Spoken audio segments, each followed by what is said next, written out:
Thought Vibration, or the Law of Attraction in the Thought World. Part I. Chapters 1 to 4. Chapter I. The Law of Attraction in the Thought World. The universe is governed by law, one great law. Its manifestations are multiform, but viewed from the ultimate there is but one law. We are familiar with some of its manifestations, but are almost totally ignorant of certain others. Still, we are learning a little more every day; the veil is being gradually lifted. We speak learnedly of the law of gravitation, but ignore that equally wonderful manifestation, the law of attraction in the thought world. We are familiar with that wonderful manifestation of law which draws and holds together the atoms of which matter is composed. We recognize the power of the law that attracts bodies to the earth, that holds the circling worlds in their places, but we close our eyes to the mighty law that draws to us the things we desire or fear, that makes or mars our lives. When we come to see that thought is a force, a manifestation of energy, having a magnet-like power of attraction, we will begin to understand the why and wherefore of many things that have heretofore seemed dark to us. There is no study that will so well repay the student for his time and trouble as the study of the workings of this mighty law of the world of thought, the law of attraction. When we think, we send out vibrations of a fine ethereal substance, which are as real as the vibrations manifesting light, heat, electricity, magnetism. That these vibrations are not evident to our five senses is no proof that they do not exist. A powerful magnet will send out vibrations and exert a force sufficient to attract to itself a piece of steel weighing 100 pounds, but we can neither see, taste, smell, hear, nor feel the mighty force. These thought vibrations, likewise, cannot be seen, tasted, smelled, heard or felt in the ordinary way; although it is true there are on record cases of persons peculiarly sensitive to psychic impressions, who have perceived powerful thought waves, and very many of us can testify that we have distinctly felt the thought vibrations of others, both whilst in the presence of the sender and at a distance. Telepathy and its kindred phenomena are not idle dreams. Light and heat are manifested by vibrations of a far lower intensity than those of thought, but the difference is solely in the rate of vibration. The annals of science throw an interesting light upon this question. Professor Elisha Gray, an eminent scientist, says in his little book The Miracles of Nature: "There is much food for speculation in the thought that there exist sound waves that no human ear can hear, and colour waves of light that no eye can see. The long, dark, soundless space between 40,000 and 400,000 billion vibrations per second, and the infinity of range beyond 700,000 billion vibrations per second, where light ceases in the universe of motion, makes it possible to indulge in speculation." M. Williams, in his work entitled Short Chapters in Science, says: "There is no gradation between the most rapid undulations or tremblings that produce our sensation of sound, and the slowest of those which give rise to our sensations of gentlest warmth. There is a huge gap between them, wide enough to include another world of motion, all lying between our world of sound and our world of heat and light.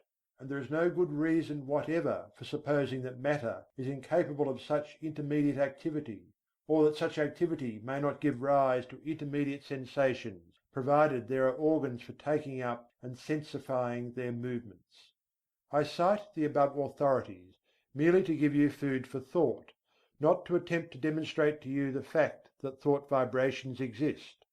The last named fact has been fully established to the satisfaction of numerous investigators of the subject, and a little reflection will show you that it coincides with your own experiences. We often hear repeated the well-known mental science statement, "Thoughts are things," and we say these words over without consciously realizing just what is the meaning of the statement. If we fully comprehended the truth of the statement, and the natural consequences of the truth back of it, we should understand many things that have appeared dark to us, and would be able to use the wonderful power, thought force, just as we use any other manifestation of energy. As I have said, when we think, we set into motion vibrations of a very high degree, but just as real as the vibrations of light, heat, sound, electricity. And when we understand the laws governing the production and transmission of these vibrations, we will be able to use them in our daily life, just as we do the better known forms of energy. That we cannot see, hear, weigh, or measure these vibrations is no proof that they do not exist.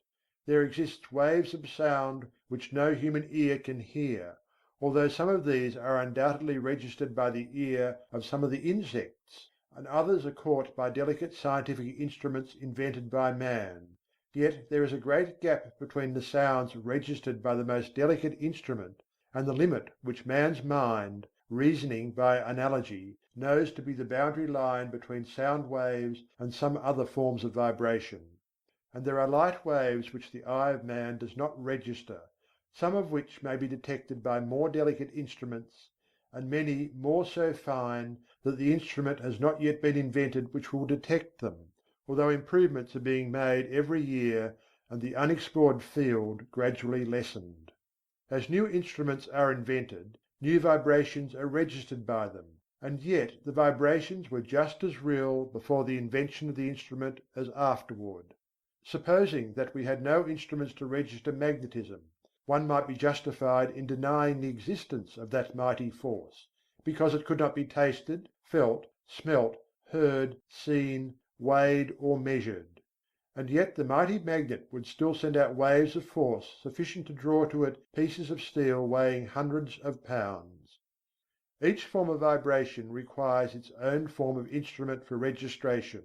At present the human brain seems to be the only instrument capable of registering thought waves, although occultists say that in this century scientists will invent apparatus sufficiently delicate to catch and register such impressions, and from present indications it looks as if the invention named might be expected at any time. The demand exists, and undoubtedly will be soon supplied. But to those who have experimented along the lines of practical telepathy, no further proof is required than the results of their own experiments. We are sending out thoughts of greater or less intensity all the time, and we are reaping the results of such thoughts. Not only do our thought waves influence ourselves and others, but they have a drawing power, they attract to us the thoughts of others, things, circumstances, people, luck, in accord with the character of the thought uppermost in our minds. Thoughts of love will attract to us the love of others, circumstances and surroundings in accord with the thought, people who are of like thought. Thoughts of anger, hate, envy, malice, and jealousy will draw to us the foul brood of kindred thoughts emanating from the minds of others, circumstances in which we will be called upon to manifest those vile thoughts, and will receive them in turn from others, people who will manifest in harmony, and so on. A strong thought or a thought long continued will make us the centre of attraction for the corresponding thought waves of others. Like attracts like in the thought world. As ye sow, so shall ye reap. Birds of a feather flock together in the thought world. Curses like chickens come home to roost, and bringing their friends with them. The man or woman who is filled with love sees love on all sides and attracts the love of others. The man with hate in his heart gets all the hate he can stand. The man who thinks fight generally runs up against all the fight he wants before he gets through. And so it goes: each gets what he calls for over the wireless telegraphy of the mind. The man who rises in the morning feeling grumpy usually manages to have the whole family in the same mood before the breakfast is over. The nagging woman generally finds enough to satisfy her nagging propensity during the day. This matter of thought attraction is a serious one. When you stop to think of it, you will see that a man really makes his own surroundings, although he blames others for it. I have known people who understood this law to hold a positive, calm thought, and be absolutely unaffected by the inharmony surrounding them. They were like the vessel from which the oil had been poured on the troubled waters. They rested safely and calmly while the tempest raged around them. One is not at the mercy of the fitful storms of thought after he has learned the workings of the law.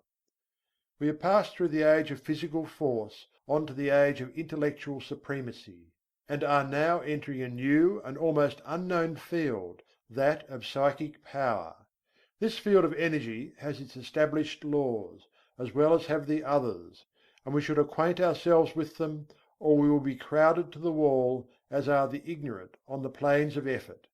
I will endeavour to make plain to you the great underlying principles of this new field of energy which is opening up before us, that you may be able to make use of this great power, and apply it for legitimate and worthy purposes, just as men are using steam, electricity, and other forms of energy today. CHAPTER II. Thought waves and their process of reproduction. Like a stone thrown into the water, thought produces ripples and waves which spread out over the great ocean of thought. There is this difference, however: the waves on the water move only on a level plane in all directions, whereas thought waves move in all directions from a common centre, just as do the rays from the sun. Just as we here on earth are surrounded by a great sea of air, so are we surrounded by a great sea of mind. Our thought waves move through this vast mental ether, extending, however, in all directions as I have explained, becoming somewhat lessened in intensity according to the distance traversed, because of the friction occasioned by the waves coming in contact with the great body of mind surrounding us on all sides. These thought waves have other qualities differing from the waves on the water. They have the property of reproducing themselves. In this respect they resemble sound waves rather than waves upon the water.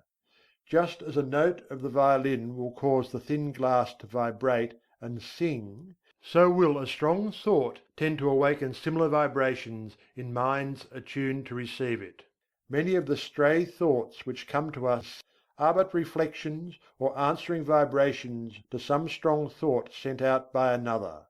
But unless our minds are attuned to receive it, the thought will not likely affect us. If we are thinking high and great thoughts, our minds acquire a certain keynote corresponding to the character of the thoughts we have been thinking; and this keynote once established, we will be apt to catch the vibrations of other minds keyed to the same thought. On the other hand, let us get into the habit of thinking thoughts of an opposite character, and we will soon be echoing the low order of thought emanating from the minds of the thousands thinking along the same lines. We are largely what we have thought ourselves into being, the balance being represented by the character of the suggestions and thoughts of others which have reached us either directly by verbal suggestions, or telepathically by means of such thought waves. Our general mental attitude, however, determines the character of the thought waves received from others, as well as the thoughts emanating from ourselves.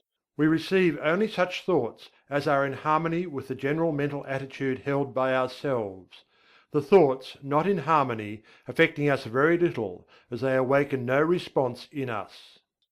The man who believes thoroughly in himself, and maintains a positive, strong mental attitude of confidence and determination, is not likely to be affected by the adverse and negative thoughts of discouragement and failure emanating from the minds of other persons in whom these last qualities predominate. At the same time, these negative thoughts, if they reach one whose mental attitude is pitched on a low key, deepen his negative state, and add fuel to the fire which is consuming his strength, or, if you prefer this figure, serve to further smother the fire of his energy and activity. We attract to ourselves the thoughts of others of the same order of thought. The man who thinks success will be apt to get into tune with the minds of others thinking likewise, and they will help him, and he them.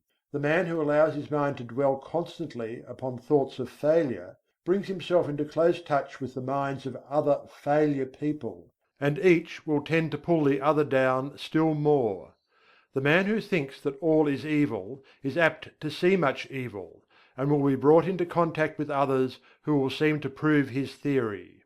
and the man who looks for good in everything and everybody will be likely to attract to himself the things and people corresponding to his thought. We generally see that for which we look. You will be able to carry this idea more clearly if you will think of the Marconi wireless instruments, which receive the vibrations only from the sending instrument which has been attuned to the same key, while other telegrams are passing through the air in near vicinity without affecting the instrument. The same law applies to the operations of thought. We receive only that which corresponds to our mental attunement. If we have been discouraged, we may rest assured that we have dropped into a negative key, and have been affected not only by our own thoughts, but have also received the added depressing thoughts of similar character which are constantly being sent out from the minds of other unfortunates who have not yet learned the law of attraction in the thought world.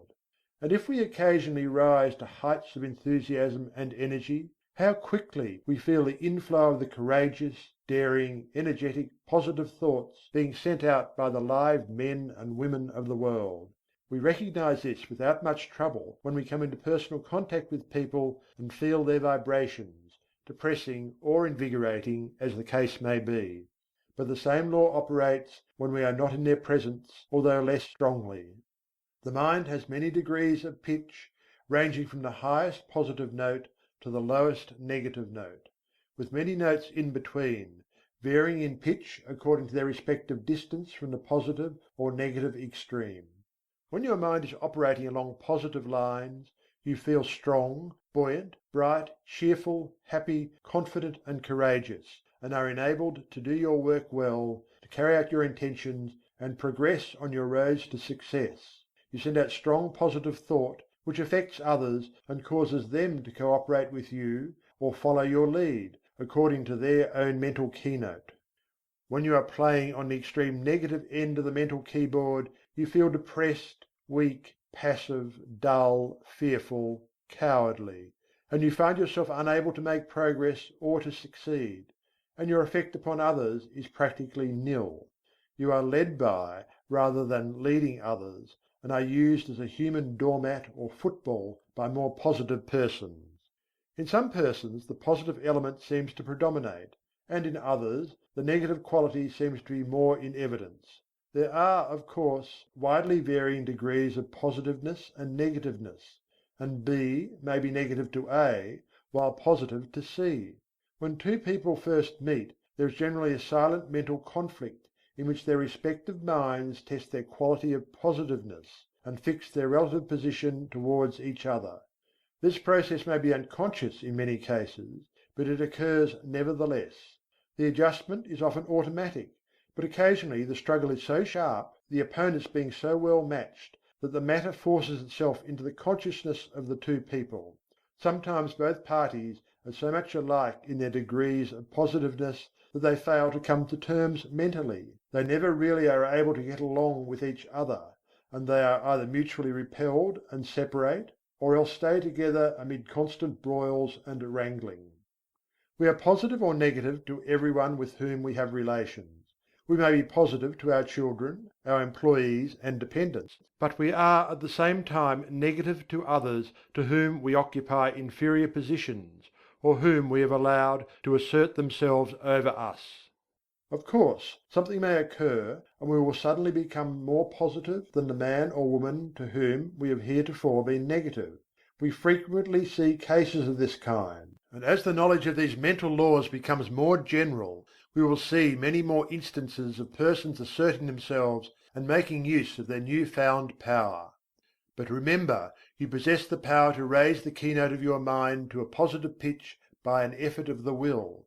And, of course, it is equally true that you may allow yourself to drop into a low negative note by carelessness or a weak will.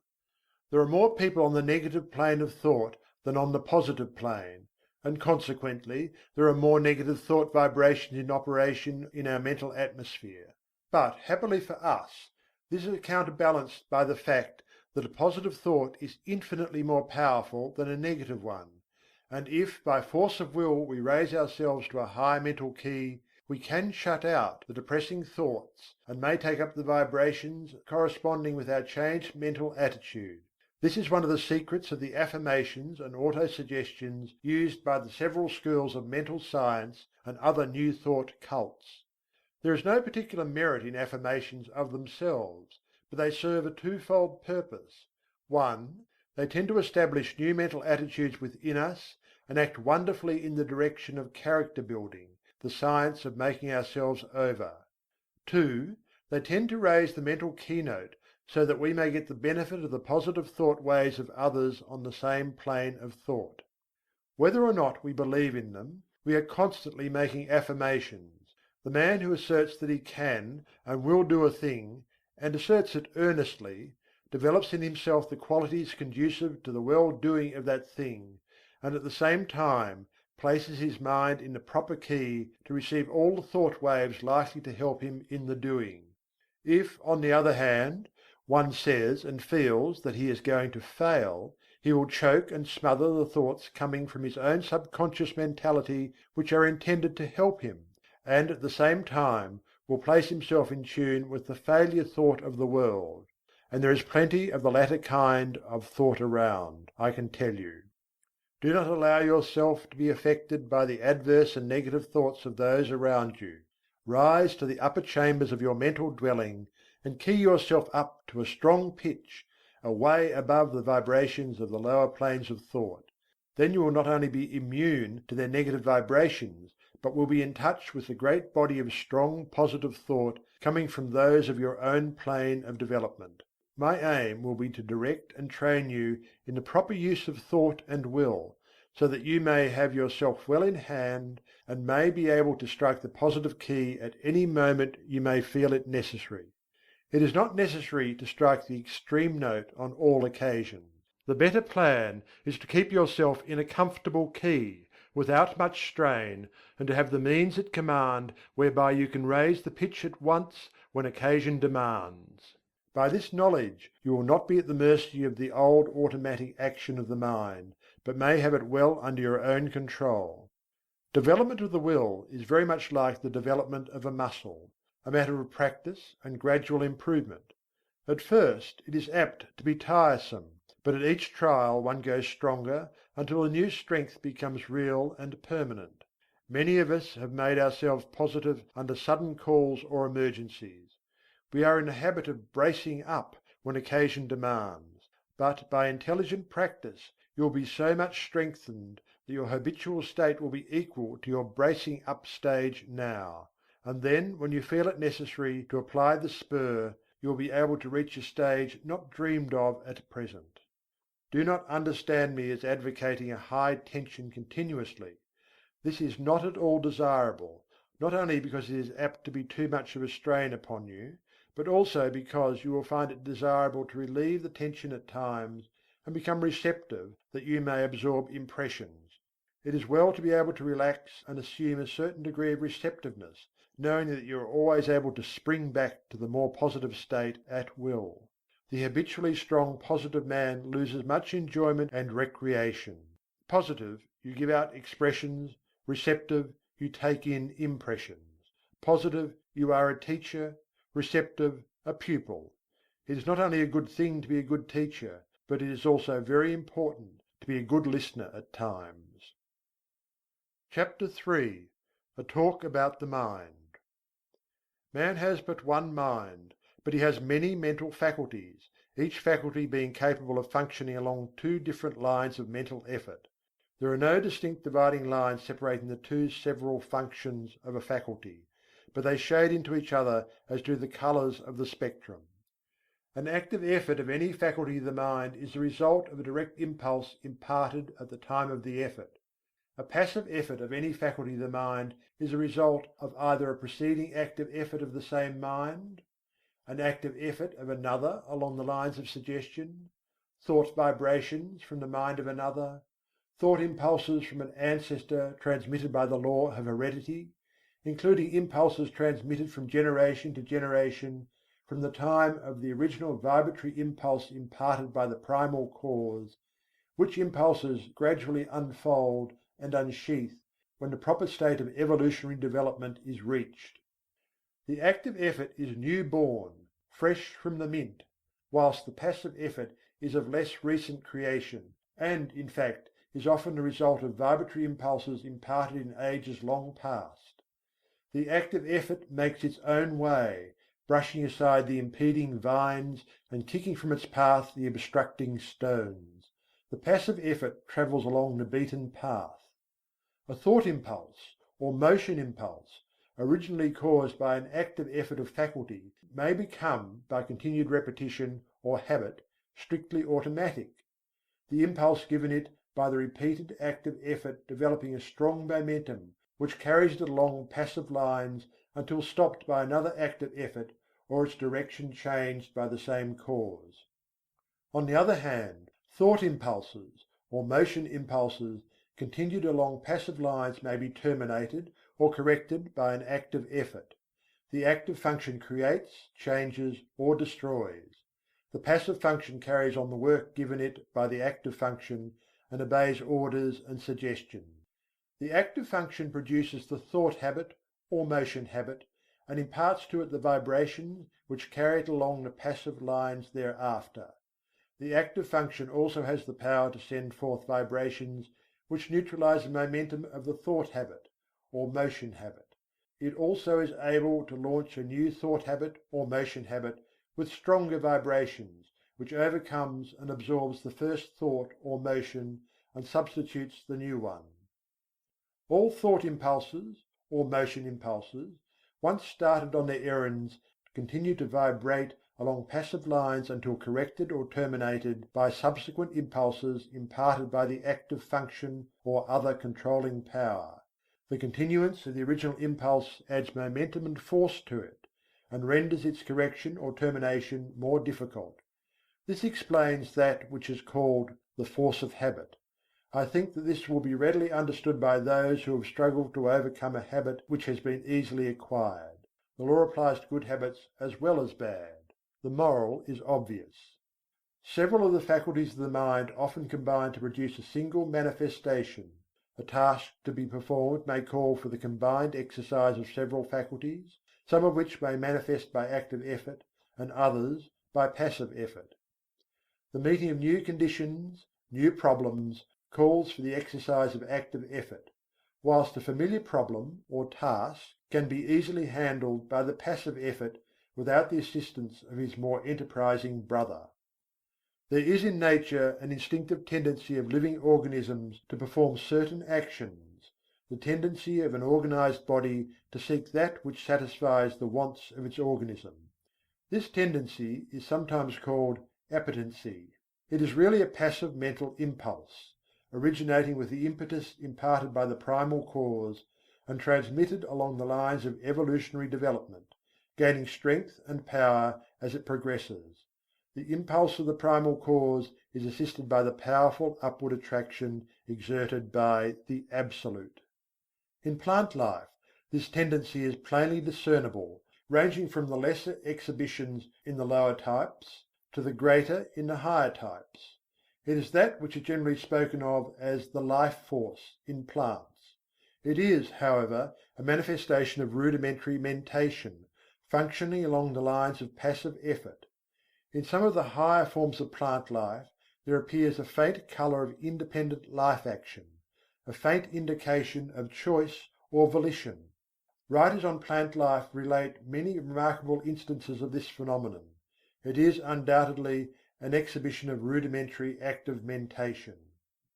In the lower animal kingdom a very high degree of passive mental effort is found, and varying in degree in the several families and species, a considerable amount of active mentation is apparent. The lower animal undoubtedly possesses reason only in a lesser degree than man, and, in fact, the display of volitional mentation exhibited by an intelligent animal is often nearly as high as that shown by the lower types of man or by a young child. As a child, before birth, shows in its body the stages of the physical evolution of man, so does a child, before and after birth, until maturity, manifest the stages of the mental evolution of man. Man, the highest type of life yet produced, at least upon this planet, shows the highest form of passive mentation, and also a much higher development of active mentation than is seen in the lower animals, and yet the degrees of that power vary widely among the different races of men. Even among men of our race the different degrees of active mentation are plainly noticeable, these degrees not depending by any means upon the amount of culture, social position, or educational advantages possessed by the individual. Mental culture and mental development are two very different things. You have but to look around you to see the different stages of the development of active mentation in man. The reasoning of many men is scarcely more than passive mentation, exhibiting but little of the qualities of volitional thought. They prefer to let other men think for them. Active mentation tires them, and they find the instinctive, automatic, passive mental process much easier. Their minds work along the lines of least resistance. They are but little more than human sheep. Among the lower animals and the lower types of men, active mentation is largely confined to the grosser faculties, the more material plane; the higher mental faculties working along the instinctive automatic lines of the passive function. As the lower forms of life progressed in the evolutionary scale, they developed new faculties which were latent within them. These faculties always manifested in the form of rudimentary passive functioning, and afterwards worked up through higher passive forms until the active functions were brought into play. The evolutionary process still continues, the invariable tendency being toward the goal of highly developed active mentation. This evolutionary progress is caused by the vibratory impulse imparted by the primal cause, aided by the uplifting attraction of the Absolute. This law of evolution is still in progress, and man is beginning to develop new powers of mind, which, of course, are first manifesting themselves along the lines of passive effort. Some men have developed these new faculties to a considerable degree, and it is possible that before long man will be able to exercise them along the line of their active functions. In fact, this power has already been attained by a few. This is the secret of the Oriental occultists and of some of their Occidental brethren. The amenability of the mind to the will can be increased by properly directed practice. That which we are in the habit of referring to as the strengthening of the will is in reality the training of the mind to recognize and absorb the power within. The will is strong enough, it does not need strengthening, but the mind needs to be trained to receive and act upon the suggestions of the will. The will is the outward manifestation of the I Am. The will current is flowing in full strength along the spiritual wires, but you must learn how to raise the trolley pole to touch it before the mental car will move.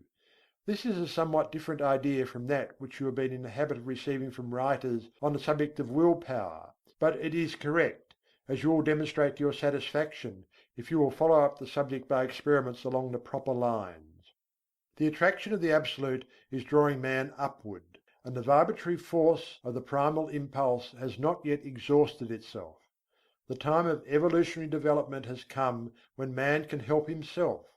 The man who understands the law can accomplish wonders by means of the development of the powers of the mind, whilst the man who turns his back upon the truth will suffer from his lack of knowledge of the law. He who understands the laws of his mental being develops his latent powers and uses them intelligently.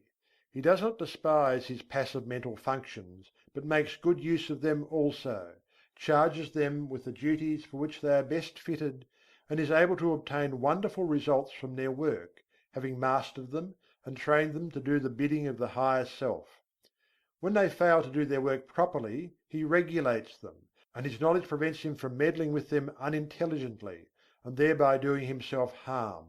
He develops the faculties and powers latent within him, and learns how to manifest them along the line of active mentation as well as passive. He knows that the real man within him is the master to whom both the active and passive functions are but tools. He has banished fear and enjoys freedom. He has found himself. He has learned the secret of I Am. CHAPTER IV. Mind Building. Man can build up his mind and make it what he wills. In fact, we are mind building every hour of our lives, either consciously or unconsciously. The majority of us are doing the work unconsciously, but those who have seen a little below the surface of things have taken the matter in hand and have become conscious creators of their own mentality. They are no longer subject to the suggestions and influences of others, but have become masters of themselves. They assert the "I" and compel obedience from the subordinate mental faculties. The "I" is the sovereign of the mind, and what we call will is the instrument of the "I." Of course, there is something back of this, and the universal will is higher than the will of the individual, but the latter is in much closer touch with the universal will than is generally supposed. And when one conquers the lower self and asserts the "I," he becomes in close touch with the universal will and partakes largely of its wonderful power. The moment one asserts the "I" and finds himself, he establishes a close connection between the individual will and the universal will. But before he is able to avail himself of the mighty power at his command, he must first effect the mastery of the lower self. Think of the absurdity of man claiming to manifest powers, when he is the slave of the lower parts of his mental being, which should be subordinate. Think of a man being the slave of his moods, passions, animal appetites and lower faculties, and at the same time trying to claim the benefits of the will. Now I am not preaching asceticism, which seems to me to be a confession of weakness. I am speaking of self-mastery, the assertion of the "I" over the subordinate parts of oneself. In the high view of the subject, this "I" is the only real self, and the rest is the non-self. But our space does not permit the discussion of this point, and we will use the word "self" as meaning the entire man. Before a man can assert the "I" in its full strength, he must obtain the complete mastery of the subordinate parts of the self. All things are good when we learn to master them, but no thing is good when it masters us. Just so long as we allow the lower portions of the self to give us orders, we are slaves. It is only when the "I" mounts his throne and lifts the scepter that order is established and things assume their proper relation to each other. We are finding no fault with those who are swayed by their lower selves. They are in a lower grade of evolution and will work up in time. But we are calling the attention of those who are ready to the fact that the sovereign must assert his will, and that the subjects must obey. Orders must be given and carried out. Rebellion must be put down, and the rightful authority insisted upon. And the time to do it is now. You have been allowing your rebellious subjects to keep the king from his throne. You have been allowing the mental kingdom to be misgoverned by irresponsible faculties. You have been the slaves of appetite, unworthy thoughts, passion and negativeness. The will has been set aside, and low desire has usurped the throne. It is time to re-establish order in the mental kingdom. You are able to assert the mastery over any emotion, appetite, passion, or class of thoughts by the assertion of the will. You can order fear to go to the rear, jealousy to leave your presence, hate to depart from your sight, anger to hide itself, worry to cease troubling you, uncontrolled appetite and passion to bow in submission and to become humble slaves instead of masters. All by the assertion of the "I." You may surround yourself with a glorious company of courage, love and self-control by the same means. You may put down the rebellion and secure peace and order in your mental kingdom if you will but utter the mandate and insist upon its execution. Before you march forth to empire, you must establish the proper internal condition, must show your ability to govern your own kingdom. The first battle is the conquest of the lesser self by the real self. Affirmation: I am asserting the mastery of my real self. Repeat these words earnestly and positively during the day at least once an hour, and particularly when you are confronted with conditions which tempt you to act on the lines of the lesser self instead of following the course dictated by the real self. In the moment of doubt and hesitation, say these words earnestly, and your way will be made clear to you.